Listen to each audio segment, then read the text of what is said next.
নাহমাদুহু ওয়া নুসাল্লি আলা রাসূলিহিল কারীম আম্মা বা'দ।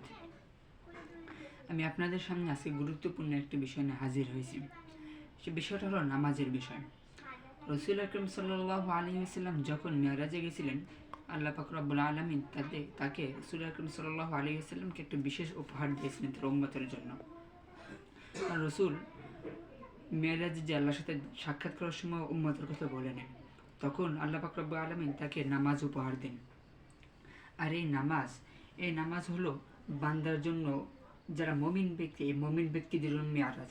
কেননা বলা হয় যে আস-সালাতু মি'রাজুল মুমিন, নামাজ মমিনদের জন্য মেয়ারাজ। অর্থাৎ যখন বান্দা কোনো কথা বলে, নামাজ পড়ে, তখন সে আল্লাহর সাথে কথা বলতে থাকে। আর এই নামাজের অসংখ্য অগণিত ফজিলত আছে। তার ভিতরে একটা ফজিলত হলো যে যদি কোনো ব্যক্তি পাবন্দি সহকারে 5 ওয়াক্ত জামাত আদায় করে নামাজ পড়ে, তাহলে আল্লাহ পাক রব্বুল আলামিন তাকে 5টি পুরস্কার দেবেন। একটি দুনিয়াতে, বাকি 4টি আখিরাতে। দুনিয়াতে আল্লাহ পাক রব্বুল আলামিন রিজিকের টেনশনকে দূর করে দেবেন, আখিরাতে কবর আযাবকে মাফ করে দেবেন, আমলনামা ডান হাতে দেবেন, ফুলসিরাতে গইতে বিদ্যুতে গইতে ফুলসিরাতকে পার করে দেবেন, আর বিনা হিসাবে জান্নাত দেবেন। আরও অসংখ্য ফজিলত রয়েছে। যেমন একবার রাসূল আকরাম সাল্লাল্লাহু আলাইহি ওয়াসাল্লাম একটা ডাল ধরে ঝাড়া দিয়েছেন শীতের মৌসুমে, যার কারণে ডালের সব পাতা পড়ে গেছিল। তখন রাসূল সাল্লাল্লাহু আলাইহি ওয়াসাল্লাম বলেছিলেন, আবু যর, এই যে গাছের পাতা যেমন সব পড়ে গেল, কোনো বান্দা যদি নামাজ আদায় করে তাহলে তার গুনাহসমূহকে আল্লাহ এভাবে ঝরাইতেন। আর কোনো বান্দা যদি ফজর নামাজ পড়ে, এরপরে জোহর নামাজ পড়ে, তাহলে ফজর আর জোহর নামাজের মাঝে যে গুনাহগুলো হয়, সগীরা গুনাহগুলো, নামাজের বরকতে আল্লাহ পাক রব্বুল আলামিন এই সগীরা গুনাহগুলো মাফ করে দেন।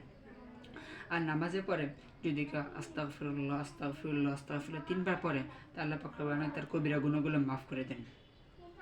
আর কিয়ামতের ময়দানে সর্বপ্রথমে নামাজের হিসাবে আগে হবে। যেমন রাসূলুল্লাহ সাল্লাল্লাহু আলাইহি ওয়াসাল্লাম বলেন, আউয়ালু মা ইউহাসাবু বিল আবদি ইয়াউমাল কিয়ামাতিস সালাহ, ফাইন সালাহাত সালাহা সাইরিল আমাল ওয়া ইন ফাসাদাত ফাসাদা সাইরিল আমাল। যে কিয়ামতের ময়দানে সর্বপ্রথম নামাজের হিসাব নেওয়া হবে। যদি এই নামাজের হিসাবে কেউ পার করতে পারে, তাহলে তার বাকি সমস্ত আমল ঠিক হয়ে যাবে। আর যদি কেউ এখানে ধরা খায় যায়, তাহলে তার বাকি সমস্ত আমল নষ্ট হয়ে যাবে।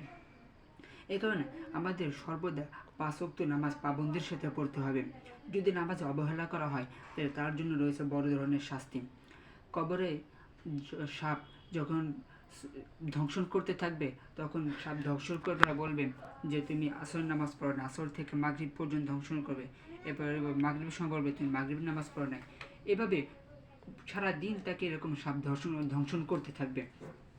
এজন্য আমরা 5 ওয়াক্ত নামাজ যথাযথ জামাতের সাথে পড়া আদায় করবো ইনশাআল্লাহ। আল্লাহ পাক রব্বুল আলামিন আমাদেরকে তৌফিক দান করুক, আমিন।